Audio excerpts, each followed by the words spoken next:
రాయలసీమ రక్తంలో రగిలే జ్వాల వీరేష్ణ, విద్యాదీపం వెలిగించిన దీక్ష వీరేష్ణ, విద్యార్థుల హక్కుల కోసం నిలిచిన వీరుడు, ప్రజల గుండెల్లో గర్జించే సింహ వీరేష్ణ.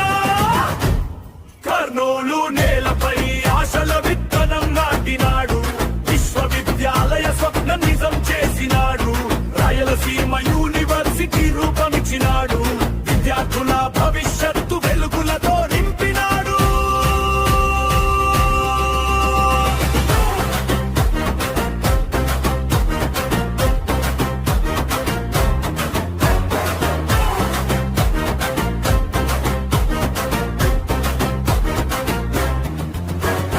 ఫీజు సమస్యలపై పోరాటం నడిపినాడు, హాస్టల్ కష్టాలపై స్వరం ఎత్తినాడు, కలెక్టర్ ఎమ్మెల్యే మంత్రులతో మాటల యుద్ధం, సత్యం కోసం గెలిచిన ధైర్య సింహం.